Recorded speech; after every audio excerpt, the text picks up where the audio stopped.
الحمد لله وكفى وسلام على عباده الذين اصطفى أما بعد أعوذ بالله من الشيطان الرجيم بسم الله الرحمن الرحيم وتوبوا إلى الله جميعا أيها المؤمنون لعلكم تفلحون سبحان ربك رب العزة عما يصفون وسلام على المرسلين والحمد لله رب العالمين اللهم صل على سيدنا محمد وعلى آل سيدنا محمد وبارك وسلم.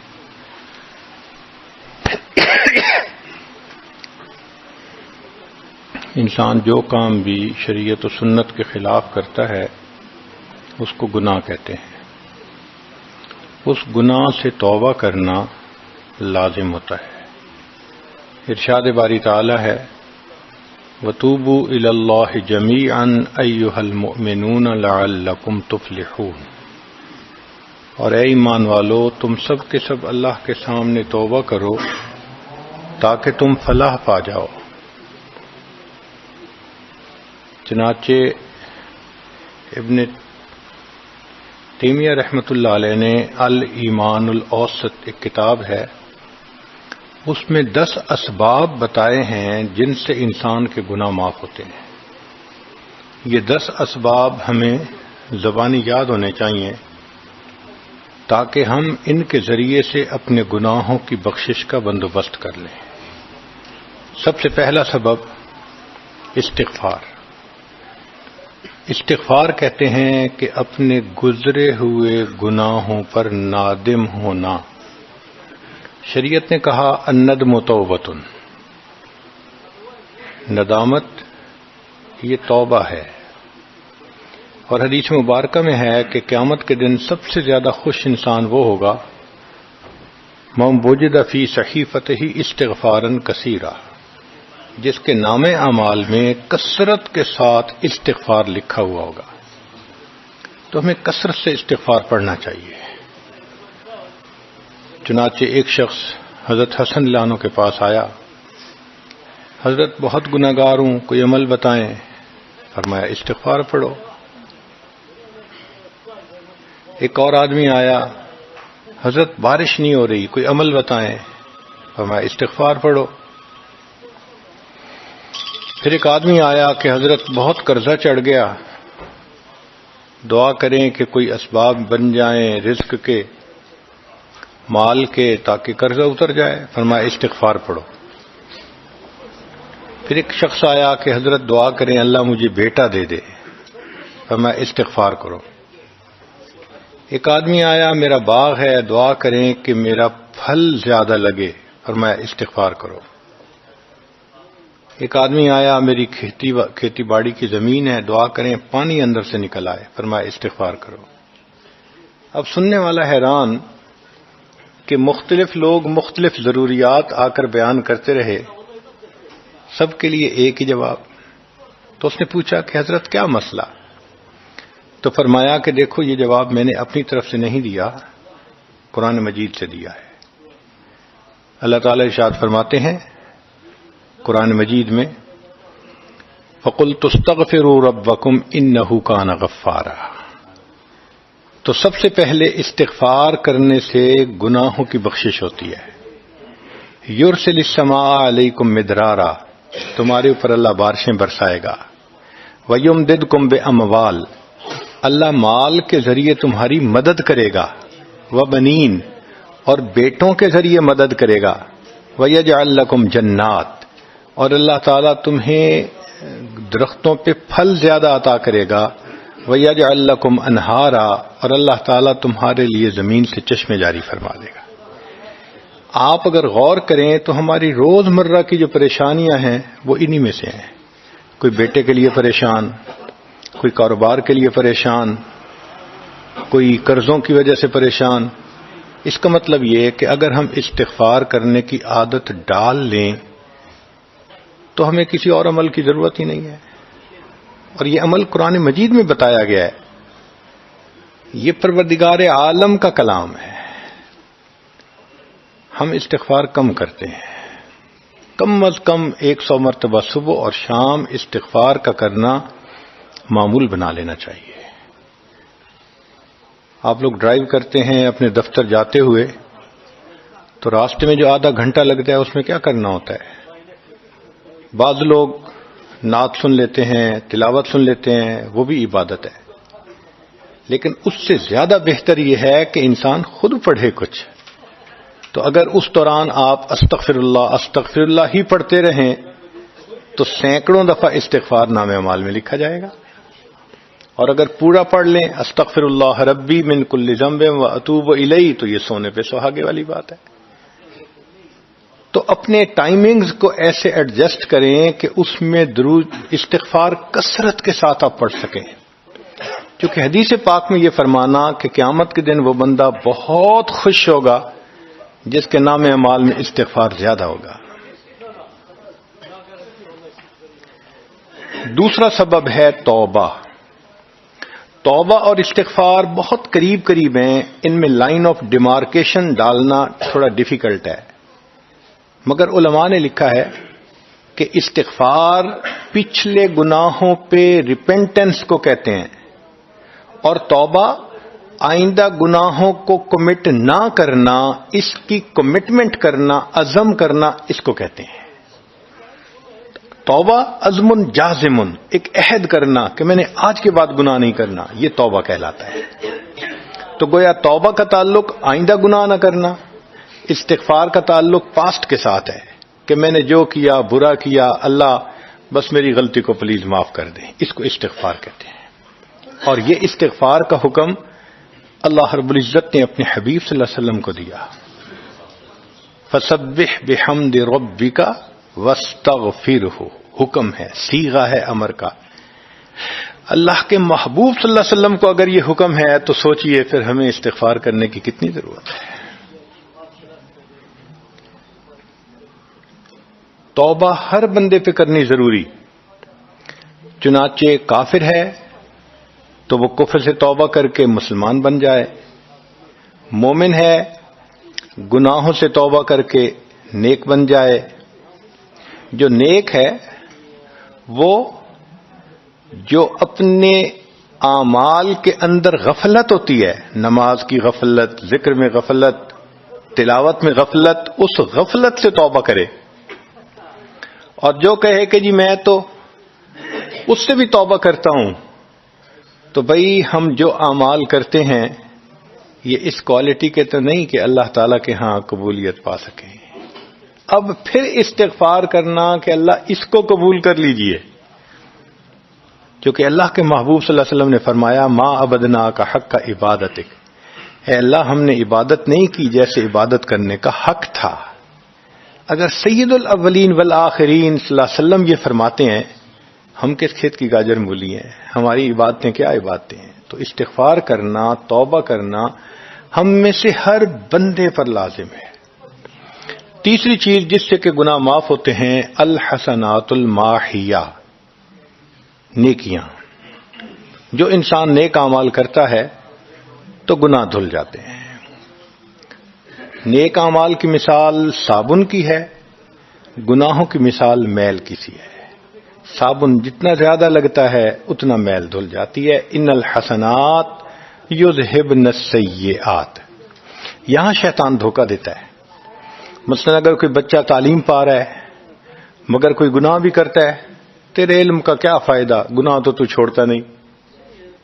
بھائی اگر گناہ کرتے ہیں تو علم تو الٹا ان گناہوں کو دھوئے گا، وہ علم ہی چھڑوا دیتا ہے تاکہ دھونے کا مسئلہ ہی نہ رہے.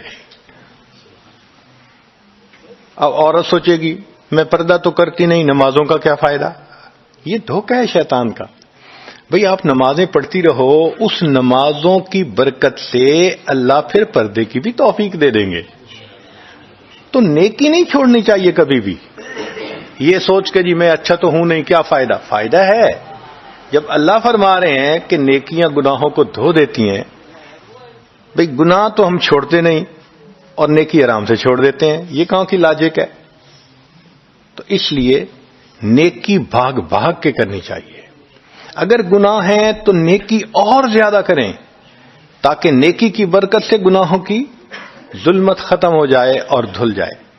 حدیث پاک میں ہے بندہ گناہ کرتا ہے لکھ دیا جاتا ہے، دوسرا گناہ، تیسرا، 5 گناہ کرتا ہے، پھر اس کے بعد وہ ایک نیکی کرتا ہے تو نیکی والا فرشتہ کہتا ہے کہ دیکھو اللہ کے ہاں دستور ہے من جاء بالحسنۃ فلہ عشر امثالھا، اس کو 10 نیکیاں ملنی تھیں، تم نے 5 گناہ لکھے ہیں نا، اچھا تم 5 گناہ مٹا دو، میں نامہ اعمال میں 10 نیکیوں کی بجائے صرف 5 نیکیاں بیلنس وہ ڈال دیتا ہوں۔ چنانچہ 5 گناہ مٹا دیے جاتے ہیں، 5 نیکیاں نامہ اعمال میں لکھ دی جاتی ہے۔ اس لیے خوب نیکی کرنی چاہیے تاکہ اللہ تعالیٰ گناہوں کی ظلمت سے ہمیں محفوظ فرما دے۔ چوتھی چیز جس سے کہ گناہ معاف ہوتے ہیں، دعاء المؤمنین للمؤمن، جو ایمان والے ایک دوسرے کے لیے دعائیں کرتے ہیں اس سے بھی گناہ معاف ہوتے ہیں۔ چنانچہ عمر لانو جا رہے تھے عمرے کے لیے، نبی علیہ السلام نے فرمایا اے بھائی ہمیں اپنی دعاؤں میں نہ بھولنا، تو نبی علیہ السلام نے امت کو تعلیم دی کہ ایک دوسرے کو دعاؤں کے لیے کہنا چاہیے۔ یہ بہت اچھی عادت ہے کہ جب کسی سے ملیں جی ہمیں اپنی دعاؤں میں یاد رکھیں، والدین کو کہنا، بڑوں کو کہنا، دوستوں کو کہنا، کیا معلوم کس کی مانگی ہوئی دعا کام آ جائے۔ اس دعا کا فائدہ ہوتا ہے نا، تبھی تو قرآن مجید میں دعا سکھائی گئی، ربنا اغفر لنا ولاخواننا الذین سبقونا بالایمان، اے اللہ جو ہم سے پہلے ایمان والے چلے گئے ان کی بھی مغفرت فرما دے۔ تو فائدہ ہوتا ہے تو قرآن نے دعا سکھائی ہے نا۔ تو ایمان والوں کی دعاؤں سے دوسرے ایمان والوں کو فائدہ ہوتا ہے۔ حدیث پاک میں ہے دوست کی دعا دوست کے پیٹھ پیچھے رد نہیں کی جاتی، کیوں؟ اس میں خلوص ہوتا ہے۔ تو اس لیے حدیث پاک میں ہے، مسلم شریف کی روایت ہے کہ اگر کوئی آدمی فوت ہو جائے اور 40 آدمی جنازہ پڑھ لیں جو ایمان والے ہوں، توحید والے ہوں، فرمایا ما من رجل مسلم یموت فیقوم علی جنازتہ 40 رجلا لا یشرکون باللہ شیئا الا شفعهم اللہ فی، اللہ 40 بندوں کی نماز جنازہ کو قبول کر کے میت کی مغفرت فرما دیتے ہیں۔ 5واں عمل ما یعمل للمیت من اعمال البر، ہم اپنے فوت شدہ لوگوں کے لیے جو نفل کے کوئی نیک کام کرتے ہیں اس سے بھی ان کے گناہ معاف ہوتے ہیں۔ مثلا صدقہ کر دیا، قرآن پاک پڑھا، ان کو بخش دیا، ان کی طرف سے عمرہ کیا، حج کیا، ان نفلی اعمال کا ثواب ان کو ملتا ہے، اس کی وجہ سے ان کے گناہوں کو معاف کر دیا جاتا ہے۔ چنانچہ حضرت شیخ الحدیث رحمۃ اللہ علیہ نے فضائل ذکر میں یا کسی اور کتاب میں واقعہ لکھا ہے کہ ایک اللہ والے تھے، قبرستان کے قریب سے جاتے ہوئے انہوں نے کچھ پڑھ کے قبرستان والوں کو بخش دیا۔ رات خواب دیکھا کہ وہی قبرستان والے ہیں اور ایک آدمی آتا ہے جیسے کوئی ڈاک تقسیم کرنے والا ڈاکیا ہوتا ہے، اور سب اس کی طرف بھاگ پڑتے ہیں جیسے ڈاک لینے کے لیے ہوں۔ ایک بندہ پیچھے آرام سے بیٹھا ہوتا ہے، وہ پوچھتا ہے کیا معاملہ؟ وہ کہتا ہے کہ یہ فرشتہ آیا ہے، روزانہ کی جو ڈاک آئی ہے نا نیکیوں کی، جو اولاد نے، رشتہ داروں نے، دوستوں نے کیے، لہذا وہ اعمال نیکیاں ملتی ہیں تو یہ سب لوگ جاتے ہیں کہ نیکیاں ملیں گی، ہمارا درجہ بڑھے گا۔ اس نے کہا کہ آپ کو ضرورت نہیں ہے؟ کہنے لگا ہاں میں لے لوں گا، مگر میرا ایک بیٹا ہے جسے میں نے قرآن پاک کا حافظ بنایا، اس کی دکان ہے، وہ سارا دن دکان پہ بیٹھا رہتا ہے اور ساتھ ساتھ قرآن پڑھتا رہتا ہے، تو مجھے اتنی نیکیاں مل جاتی ہیں کہ میں بعد میں لے لوں گا۔ اس نے کہا بیٹا کہاں؟ اس نے کہا فلاں جگہ دکان ہے۔ وہ اللہ والے جب وہاں گئے اگلے دن تو دیکھا کہ ایک نوجوان ہے اور وہ بیٹھا ہوا ہے، گاہک آتا ہے تو اس کو سودا بیچ دیتا ہے، جب گاہک کوئی نہیں ہوتا تو وہ قرآن پڑھنا شروع کر دیتا ہے۔ تو وہ سمجھ گیا کہ میرا خواب سچا تھا، اس بچے کے قرآن پڑھنے سے اس کے والد کو خوب بینیفٹ مل رہا ہے۔ کچھ عرصے کے بعد دوبارہ پھر اسی قبرستان کے قریب سے گزرے، پھر انہوں نے کچھ پڑھ کے بخش دیا۔ رات خواب میں دیکھا کہ اب جب تقسیم ہوا تو سب بھاگے تو وہ بندہ بھی بھاگا. انہوں نے کہا آپ بھی بھاگ رہے ہو؟ کہنے لگا ہاں میں اس لیے بھاگ رہا ہوں کہ میرا وہ بیٹا فوت ہو گیا. اب مجھے قرآن پڑھ کے بخشنے والا کوئی ایسا ہے نہیں، تو جو عام ایمان والوں کا ثواب آتا ہے میں بھی اسی میں سے اپنا حصہ لینے کے لیے جا رہا ہوں. تو ایمان والوں کے ان اعمال کا ثواب بھی ملتا ہے، اور اصل میں یہ اسی بندے کا اپنا عمل ہوتا ہے. یہ ذہن میں رکھنا کہ جو ایمان والے پڑھ کے بخشتے ہیں نا، اس کا ثواب کیوں ملتا ہے؟ اس کا اپنا عمل. دیکھو اس نے نیکوں سے تعلق جوڑا. وہ بھی تو ہوتے ہیں جن کے مرنے کے بعد پیچھے ریچھ کتے کی لڑائی کرواتے ہیں، میلے لگواتے ہیں، موسیقی کی محفلیں ہوتی ہیں، وہ بھی تو ہوتے ہیں نا، تو ان کو کچھ نہیں ملتا.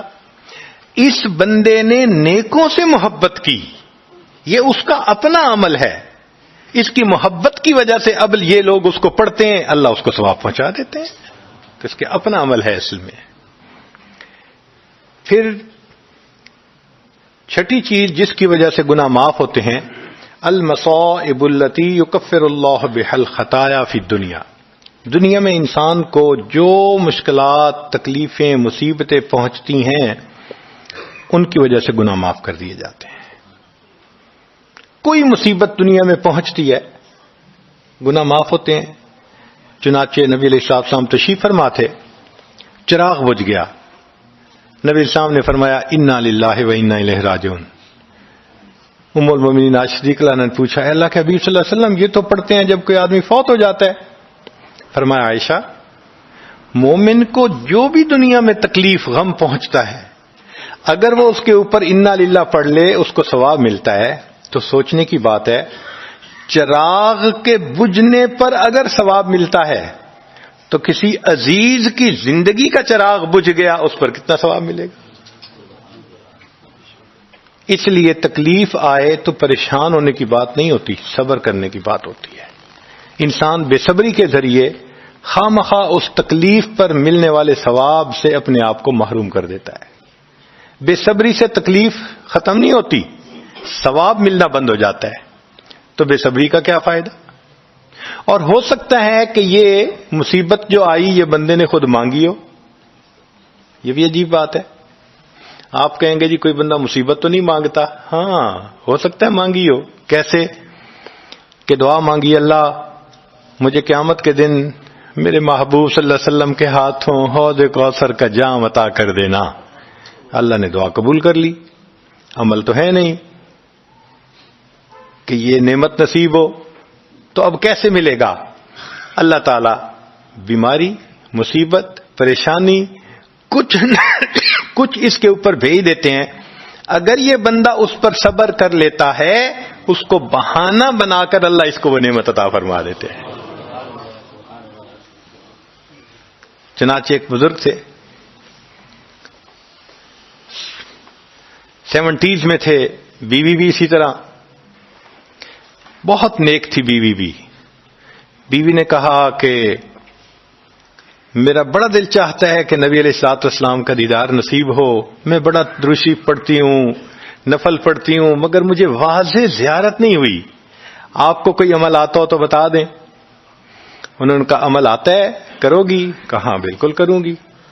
کہنے لگے اچھا جمعہ کا دن آ رہا ہے، خوب نہا دھو کے وہ جو دلہن والے کپڑے تھے نا تمہارے کناری والے گوٹے، وہ پہننا اور میک اپ کرنا، خوشبو لگانا، اور میں بس جمعہ پڑھ کے آؤں گا تو پھر ٹھیک ہے.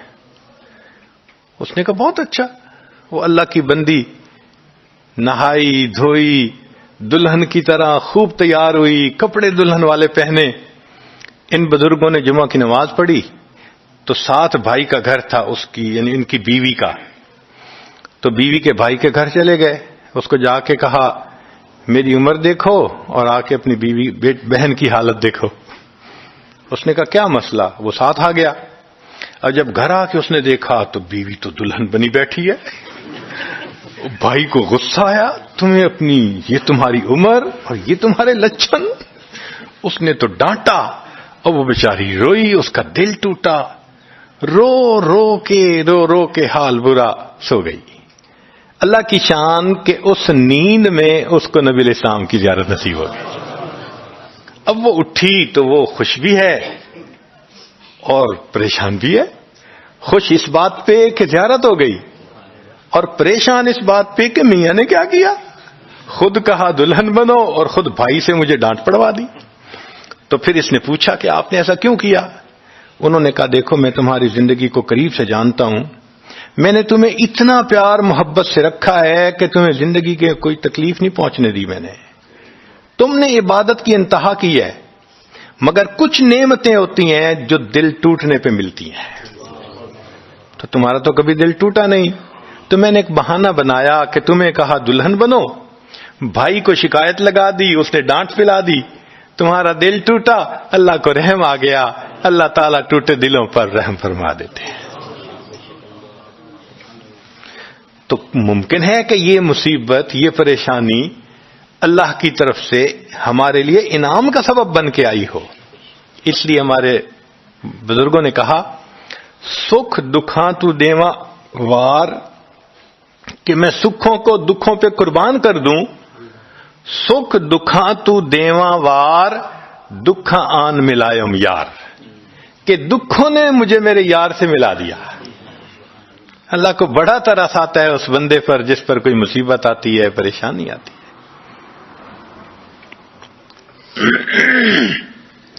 پھر ساتویں چیز جس سے کہ گناہ معاف ہوتے ہیں، ما يحصل فی القبر من الفتنة والزغطة والروع.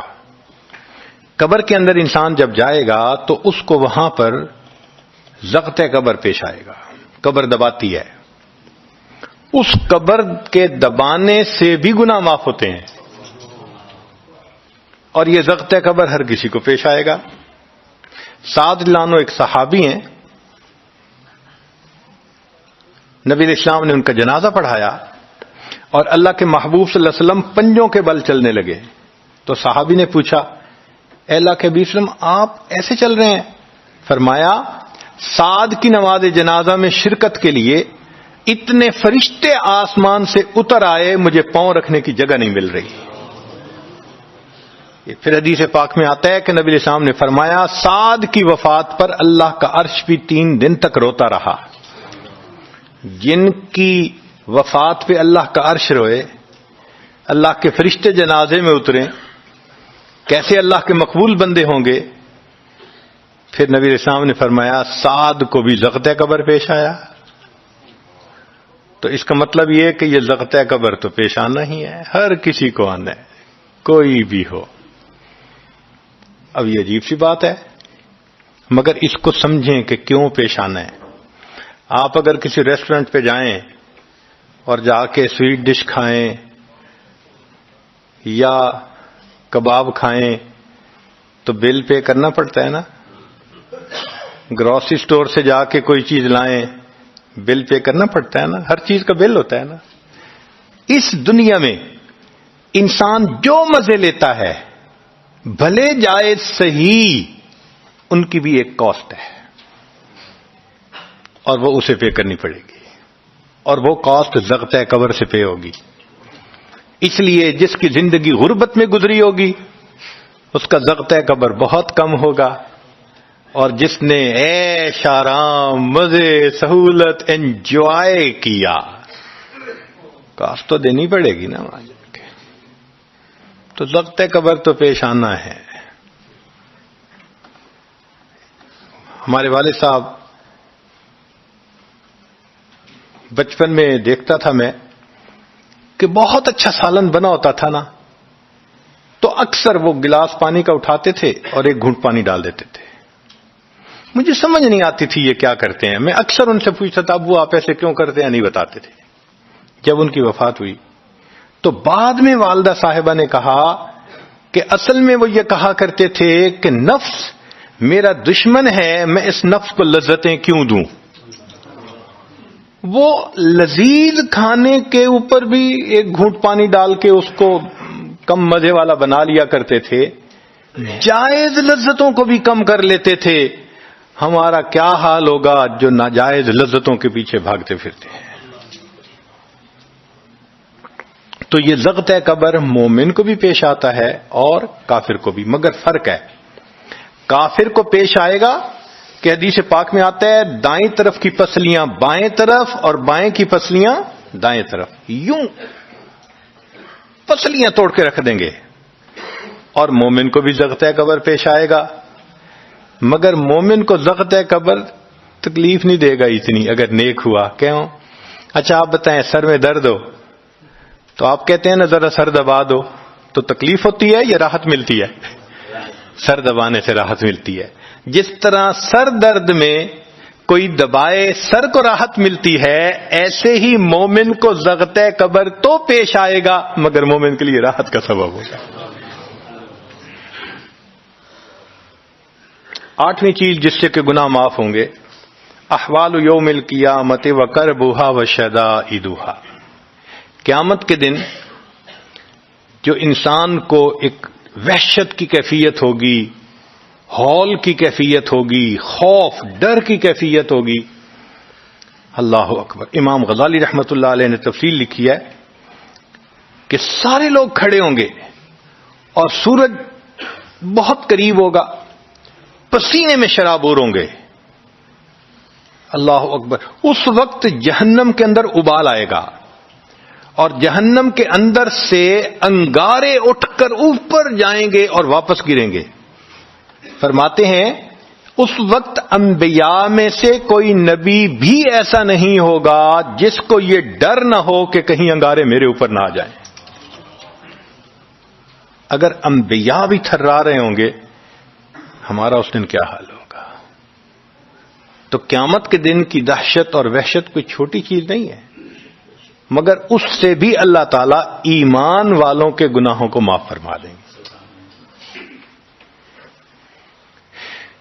پھر 9ویں چیز جس سے کہ گناہ معاف ہوں گے، شفاعت النبی صلی اللہ علیہ وسلم فی اہل الذنوب یوم القیامہ، قیامت کے دن اللہ کے پیارے حبیب صلی اللہ علیہ وسلم جو اپنی امت کے لیے شفاعت فرمائیں گے، اللہ اس پر بھی امتیوں کے گناہوں کو معاف فرما دیں گے۔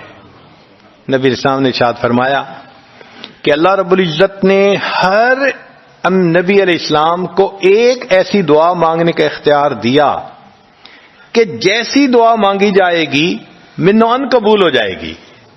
تو انبیاء نے دعائیں مانگی، تو صحابی نے پوچھا اے اللہ کے حبیب صلی اللہ علیہ وسلم آپ کو بھی اختیار دیا گیا؟ فرمایا مجھے بھی اختیار دیا گیا۔ اے اللہ کے حبیب صلی اللہ علیہ وسلم آپ نے کیا دعا مانگی؟ فرمایا میں نے کوئی دعا نہیں مانگی، میں نے اس کو ذخیرہ رکھ لیا، قیامت کے دن جب میری گنہگار امت کا حساب ہوگا اس وقت میں وہ دعا مانگوں گا، امت کو لے کے جنت میں جاؤں گا۔ اللہ کے محبوب صلی اللہ علیہ وسلم کو امت سے کتنا پیار تھا۔ کوئی ماں اولاد کے لیے 23 سال نہیں روتی، جوان بیٹا فوت ہو 2-4 مہینے رو کے پھر نارمل لائف ہو جاتی ہے۔ کوئی باپ اولاد کے لیے 23 سال نہیں روتا۔ اللہ کے پیارے حبیب صلی اللہ علیہ وسلم امت کے لیے 23 سال آنسو آتے، رب امتی رب امتی رب امتی دعا مانگتے تھے، لمبے سجدے۔ ام المومنین عائشہ صدیقہ عنہا فرماتی ہیں کہ محبوب صلی اللہ علیہ وسلم کے آنسو جو مصلی پہ گرتے تھے مجھے لگتا تھا کہ بارش کے قطرے زمین کے اوپر گر رہے ہیں، ایسے آواز محسوس ہوتی تھی، اور اتنا لمبا سجدہ ہوتا تھا کہ کبھی کبھی میں اٹھ کے محبوب صلی اللہ علیہ وسلم کے پاؤں کے انگوٹھے کو ٹچ کرتی تھی کہ ابھی جان تو سلامت ہے نا، تب مجھے احساس ہوتا تھا نہیں ابھی تک زندہ ہے، سجدہ لمبا ہو گیا۔ اتنا لمبا سجدہ کس کے لیے؟ اللہ امت کو گناہوں کو معاف فرما دے، امت کے گناہوں کو معاف۔ چنانچہ جب نبی علیہ الصلوۃ والسلام پر آخری یعنی مرض آئی، بیماری کی کیفیت آئی، تو اللہ کے حبیب صلی اللہ علیہ وسلم کو بخار بہت تیز ہو گیا تھا، اور جو مسجد میں آخری مرتبہ لائے تھے تو 2 آدمی تھے، ایک ادھر تھا ایک ادھر تھا، اور اللہ کے حبیب صلی اللہ علیہ وسلم نے ان کا سہارا لیا تھا اور بہت مشکل سے چل کے تشریف لائے تھے۔ یہ آخری نماز تھی، پھر واپس تشریف لے گئے، بخار اور تیز ہو گیا۔ سیدہ عائشہ صدیقہ عنہا فرماتی ہیں کہ میں نے اوپر کپڑا سا ڈال دیا، کپڑے کے اوپر سے مجھے گرمی محسوس ہو رہی تھی، میں نے پانی کا ایک پیالہ پیش کیا، اللہ کے حبیب صلی اللہ علیہ وسلم پانی کے پیالے میں ہاتھ مبارک ڈالتے تھے اور اپنے چہرے پہ لے رہے تھے، اور جسم تھا کہ جیسے کوئی گرم چیز میں سے گرمی نکل رہی ہوتی ہے، اس طرح وہ بخار سے دہک رہا تھا. فرماتی ہیں کہ مجھے محسوس ہوا کہ یہ تو بہت تیز بخار ہے, کبھی ایسا نہیں دیکھا. تو میں نے پوچھا اے اللہ کے حبیب صلی اللہ علیہ وسلم, بخار ایسا تو کبھی نہیں دیکھا, اتنا زیادہ تیز, اتنا زیادہ تیز. نبی علیہ السلام نے فرمایا عائشہ, مومن کو سکرات موت کے وقت جو تکلیف ہوتی ہے اس پر بھی اس کے گناہ معاف ہوتے ہیں. میں نے اللہ سے یہ دعا مانگی تھی, اللہ جب میری سکرات کا وقت آئے تو مجھے تکلیف زیادہ دے دینا, اور اس کے بدلے اللہ میری امت کے گناہوں کو معاف فرما دینا. عائشہ, یہ وہ سکرات ہے جس کی وجہ سے مجھے تکلیف بہت ہے. اللہ کے محبوب صلی اللہ علیہ وسلم کو اتنی تکلیف ہو رہی تھی. اتنے میں اطلاع ملی, دروازہ کھٹکھٹایا گیا, پوچھا کون؟ جواب ملا جبریل علیہ السلام اور اسرائیل علیہ السلام اجازت مانگتے ہیں آنے کی. نبی علیہ السلام نے فرمایا جبریل اندر آ جائیں. تو جبریل آئے. اے اللہ کے حبیب صلی اللہ علیہ وسلم, اللہ نے آپ کو یاد فرمایا ہے. نبی علیہ السلام نے فرمایا جبریل, اللہ تعالیٰ سے پوچھ کے یہ پہلے بتاؤ میرے بعد میری امت کا کیا حال ہوگا, پہلے پوچھ کے بتاؤ. جبریل علیہ السلام نے اللہ تعالیٰ سے پوچھا. رب کریم نے کہا, فرمایا میرے محبوب سے جا کر کہہ دو اے محبوب آپ کے بعد آپ کی امت کو تنہا نہیں چھوڑیں گے. جب نبی علیہ السلام کو تسلی ہو گئی, محبوب نے فرمایا اچھا ملک الموت کو بھی اندر آنے دو. اللہ کے محبوب صلی اللہ علیہ وسلم کو امت سے ایسی محبت تھی. اللہ اکبر. چنانچہ حدیث پاک میں ہے کہ نبی علیہ الصلوۃ والسلام نے فرمایا خیرت بین ان یدخل نصف امتی الجنہ و بین شفاعہ. اللہ رب العزت نے مجھے چوائس دیا, اختیار دیا کہ اے میرے حبیب صلی اللہ علیہ وسلم آپ چاہیں تو آپ کی آدھی امت کو بلا حساب جنت بھیج دیں گے, اور آپ چاہیں تو جن کی آپ شفاعت کریں ان کو بھیجیں گے. نبی علیہ السلام فرماتے ہیں فاخترت الشفاعہ, میں نے شفاعت کو چن لیا, لأنہا اعم و اکثر, اس لیے کہ میری شفاعت پر آدھی سے زیادہ امت کے لوگ جنت میں چلے جائیں گے. اللہ اکبر. پوچھنے والے نے پوچھا اے اللہ کے حبیب صلی اللہ علیہ وسلم اترونہا للمتقین, کیا آپ کی شفاعت نیکوں کے لیے ہوگی؟ فرمایا لا ولکنہا للمذنبین الخطائین المتلوثین, نہیں میری شفاعت میرے امت کے گناہگاروں کے لیے ہوگی. اللہ کے حبیب صلی اللہ علیہ وسلم کی شفاعت کا نصیب ہو جانا یہ بھی گناہوں کی بخشش کا سبب ہے. مگر شفاعت کس کو نصیب ہوگی اس کی بھی تفصیل سن لیجئے. کچھ لوگ ہوتے ہیں سنت کو دیکھتے ہیں ان کا دل خوش ہو جاتا ہے, وہ سنت رکھنے والے کو انکریج کرتے ہیں, اس کو مورل سپورٹ دیتے ہیں, نہیں تم نے اچھا کیا. اور کچھ وہ ہوتے ہیں کہ جو دیکھتے ہیں چہرے پہ سنت سجی, کیا ملا بن گئے, کیا تم نے چہرے پہ کر لیا. علماء نے لکھا جس نے سنت کو دیکھ کر ناگواری کا اظہار کیا اس نے اپنے آپ کو شفاعت سے محروم کر لیا. یہ نہیں ہے کہ ہم سنت کا مذاق بناتے پھریں اور ہمیں شفاعت نصیب ہوگی, نہیں. احترام ہو دل میں سنت کا. نبی علیہ الصلوۃ والسلام کی ایک ایک سنت پہ قربان ہو انسان. جب یوں محبت ہوگی تو پھر نبی علیہ الصلوۃ والسلام کی شفاعت بھی ان کے لیے ہوگی. 10واں سبب جس سے کہ گناہ معاف ہوں گے, رحمت اللہ و عفوہ و مغفرتہ بلا سبب من العباد. قیامت کے دن انبیاء کرام شفاعت کریں گے, بخشش ہوگی, پھر علماء کریں گے, شہداء کریں گے, پھر سب جنتی شفاعت کریں گے, حتیٰ کہ کوئی ایسا نہیں رہے گا کہ جو کسی اور کی شفاعت کرے. اور وہ لوگ جہنم میں ہوں گے کہ جن کا کوئی جنتی واقع بھی نہیں ہوگا. اللہ اکبر. سالوں وہ جہنم میں جلتے رہیں گے, جلتے رہیں گے. پھر ایک وقت آئے گا کہ ان میں سے جن کے دل میں تھوڑا سا بھی ایمان ہوگا نا، اگرچہ اس کی شفاعت کرنے والا کوئی نہیں ہوگا، ان کو بھی اللہ بخشنے کا سبب بنائیں گے۔ وہ کیسا ہوگا؟ حدیث پاک میں آتا ہے کہ یہ جو ایمان والے ہوں گے نا، ان کے اور کافروں اور مشرکین کے درمیان جو دیوار تھی نا آگ کی، اس کو ذرا ٹرانسپیرنٹ اللہ بنائیں گے۔ تو مشرکین دیکھیں گے اور کہیں گے اوہ ہم تو جل ہی رہے تھے، اور تم تو کلمہ پڑھتے تھے، تم بھی یہاں جل رہے ہو۔ تو وہ جب ان کو کلمے کا تانا دیں گے کہ تمہارا نام تو مسلمانوں والا تھا نا، تو اس وقت وہ جہنمی اللہ سے فریاد کریں گے، اللہ تیری توحید کا تانا دیتے ہیں، کہاں گیا تمہارا خدا، تم بھی ہمارے ساتھ جل رہے ہو۔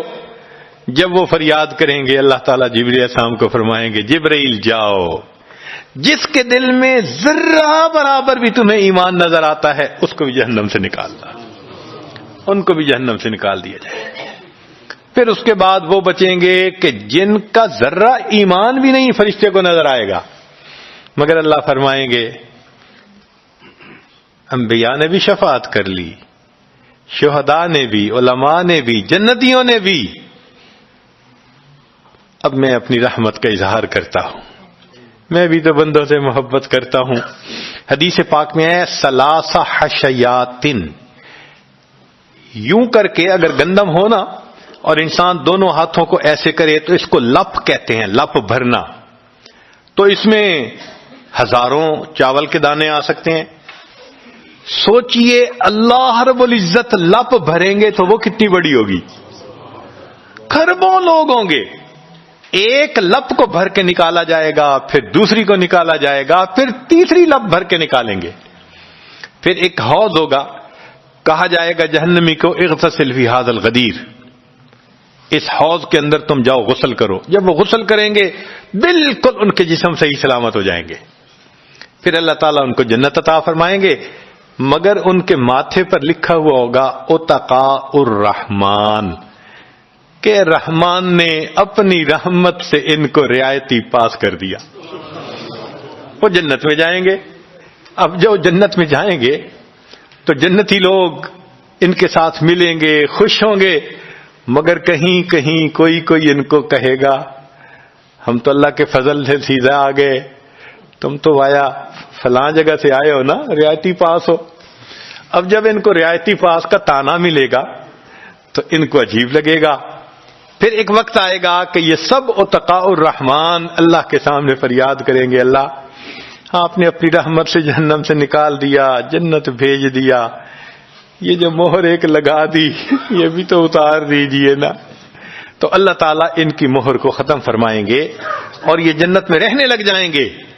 امام غزالی رحمت اللہ علیہ اس واقعے کو نقل کرنے کے بعد لکھتے ہیں، میرا کوئی عمل ایسا تو نہیں کہ میں امید کروں کہ میں جنت چلا جاؤں گا، کاش اللہ مجھے ان اتقاء الرحمن میں شامل فرما لیتے،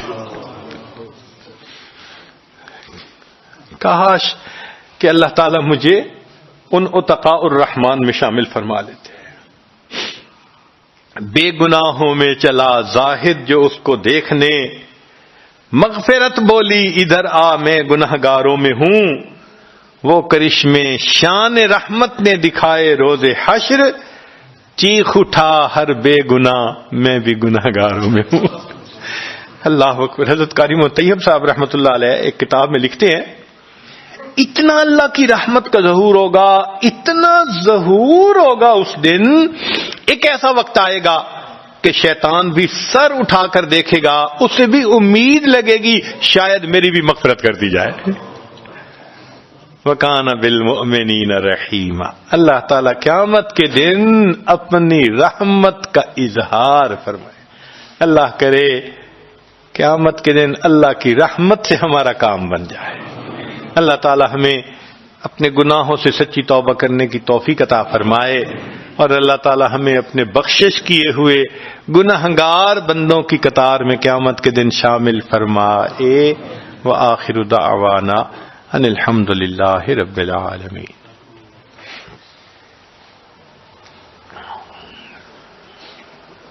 دعا سے پہلے یہ آج اس توبہ کے کچھ کلمات پڑھائے گا، سچے دل کے ساتھ پیچھے پیچھے پڑھتے جائیے، نیت کر لیجئے کہ ہم پچھلے گناہوں سے سچی پکی توبہ کر رہے ہیں، آئندہ نیکوکاری کی زندگی گزارنے کا دل میں ارادہ کر رہے ہیں۔ الحمدللہ وکفی وسلام علی عبادہ الذین اصطفی، اما بعد۔ یہ کلمات پڑھیے۔ بسم اللہ الرحمن الرحیم۔ لا الہ الا اللہ محمد الرسول اللہ، آمنت باللہ وملائکتہ وکتبہ ورسلہ والیوم الآخر والقدر خیرہ وشرہ من اللہ تعالی والبعث بعد الموت، آمنت باللہ کما ہوا باسمائہ وصفاتہ وقبلت جمیع احکامہ اقرار باللسان وتصدیق بالقلب، اشہد ان لا الہ الا اللہ واشہد ان محمدا عبدہ ورسولہ، استغفر اللہ ربی من کل ذنب واتوب الیہ برحمتک یا ارحم الراحمین۔ ان کلمات کو پڑھنے سے آپ بیت ہو چکے ہیں، توبہ طائب ہو چکے ہیں۔ چند معمولات اگر کریں گے تو دل کو اللہ تعالی منور فرمائیں گے۔ 100 مرتبہ استغفار صبح و شام پڑھنا، 100 مرتبہ درود شریف پڑھنا، روزانہ قرآن پاک پڑھنا، چلتے پھرتے لیٹے بیٹھے دل میں اللہ کا دھیان رکھنا، اور روزانہ ذکر قلبی یعنی مراقبہ کرنا۔ اگر ان اعمال کو کریں گے، اس کی برکتیں آپ خود اپنے دل میں محسوس کریں گے۔ آپ کا آنکھ کا دیکھنا بدلے گا، زبان کا بولنا بدلے گا، پاؤں کا چلنا بدلے گا، دل دماغ کی سوچ بدلے گی، آپ کے اندر کا انسان بدلے گا، خود آپ کہیں گے۔ اللہ تعالیٰ عمل کی توفیق دے۔ ہم دعا سے پہلے تھوڑی دیر چند منٹ کے لیے مراقبہ کر لیتے ہیں، ذکر قلبی۔ جہاں بیٹھے ہیں بس آنکھوں کو بند کر لیں، دل کی طرف دھیان کریں اور یہ سوچیں کہ اللہ کی رحمت آ رہی ہے، میرے دل میں سما رہی ہے، دل کی ظلمت اور سیاہی دور ہو رہی ہے، میرا دل اللہ اللہ اللہ کہہ رہا ہے۔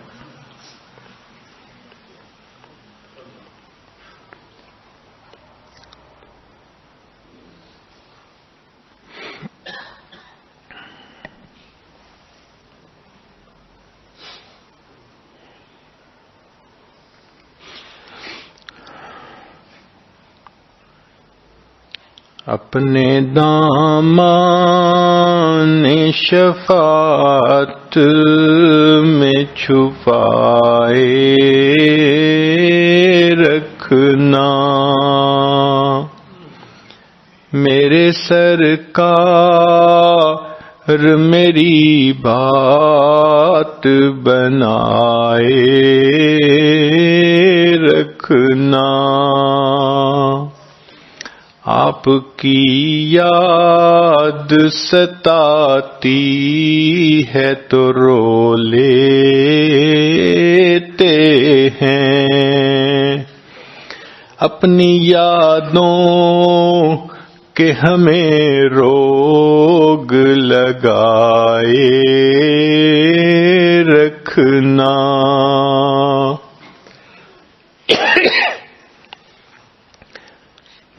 میں نے مانا کہ گناہگار ہوں پر آپ کا ہوں، میں نے مانا کہ گناہگار ہوں پر آپ کا ہوں، اس گناہگار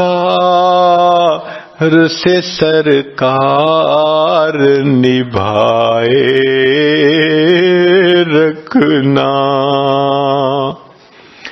ذرہ خاک کو خورشید بنانے والے، ذرہ خاک کو خورشید بنانے والے، خاک ہوں میں مجھے قدموں سے لگائے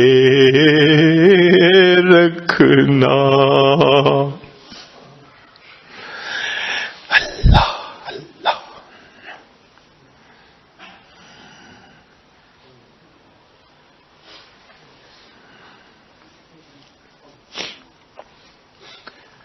لا الہ الا اللہ محمد الرسول اللہ۔ دعا کر لیجئے۔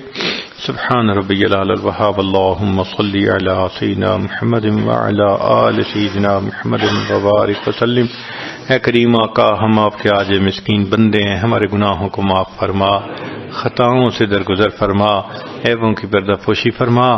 اللہ ہماری نگاہوں کو پاک فرما، دلوں کو صاف فرما، سینوں کو اپنی محبت سے لبریز فرما، اپنے عشق کی آتش ہمارے سینوں میں پیدا فرما، ہمارے انگ انگ سے اپنے ذکر کو جاری فرما، روئیں روئیں سے اپنے ذکر کو جاری فرما، ہڈی ہڈی بوٹی بوٹی میں اپنی محبت پیدا فرما۔ اے اللہ، جو گناہ دن میں کیے معاف فرما، راتوں میں کیے معاف فرما، محفل میں کیے معاف فرما، تنہائیوں میں کیے معاف فرما، جو گناہ یاد ہیں وہ بھی معاف فرما، جو کر کے بھول گئے وہ گناہ بھی معاف فرما۔ میرے مالک، ہمارے حال پر رحمت کی نظر فرما۔ اے اللہ، سائل جو روٹی کا ہو، سائل ایک دروازے سے نہ ملے وہ دوسرے پہ چلا جاتا ہے، نہ ملے تیسرے پہ چلا جاتا ہے، اس کا تو مسئلہ کوئی نہیں۔ اللہ، مسئلہ تو ہمارا ہے، ان کے پاس ایک ہی دروازہ ہے۔ اللہ، ہم اچھی طرح جانتے ہیں جو آپ کے دروازے سے خالی اٹھتا ہے وہی بد نصیب ہوتا ہے۔ اللہ، اپنے دروازے سے خالی نہ اٹھائیے، اللہ خالی نہ اٹھائیے، جولیاں بھر دیجیے، مرادیں پوری کر دیجیے۔ آپ نے فرمایا وَأَمَّا السَّائِلَ فَلَا تَنْهَرْ، سوالی کو انکار نہ کرو۔ جب ہم کمزوروں کو حکم ہے ہم سوالی کو انکار نہ کریں۔ اے اللہ، ہم بھی تو آپ کے در کے سوالی ہیں، اے مالک آپ بھی انکار نہ فرمائیے۔ اے اللہ، اس مجلس میں جتنے لوگ ہیں سب کی جھولیاں بھر دیجیے، نیک مرادیں پوری کر دیجیے، آنے والے وقت کو گزرے وقت سے بہتر فرما دیجیے، آنے والی زندگی کو گزری زندگی کا کفارہ بنا دیجیے۔ دور قریب سے جو لوگ بھی آئے ہیں، یہ مقامی یہاں کے مسجد میں نماز پڑھنے والے ہیں، اللہ سب کو اپنے مقبول بندوں میں شامل فرما لیجیے۔ اے اللہ، ہماری ان دعاؤں کو اپنی رحمت سے قبول فرما، ہمیں بار بار اپنے گھر کا دیدار عطا فرما، اپنے حبیب صلی اللہ علیہ وسلم کے در کی قبولیت والی بار بار حاضری نصیب فرما۔ پوری دنیا میں جہاں مسلمان پریشان ہیں، اللہ سب کی پریشانیوں کو دور فرما۔ ہمارے والدین، عزیز اقارب، مشائخ جو فوت ہو چکے، اللہ ان کی مغفرت فرما، جن کی آپ نے مغفرت کر دی قرب کے اعلیٰ درجات عطا فرما، جنہوں نے دعاؤں کے لیے کہا، خط لکھے، فون کیے، ان کے ہم پر حقوق آتے ہیں یا جو ہم سے توقعات رکھتے ہیں، اللہ ان سب کو ان نیک دعاؤں میں شامل فرما۔ صلی اللہ تعالی علی حبیبہ سیدنا محمد وآلہ واصحابہ اجمعین برحمتک یا ارحم الراحمین۔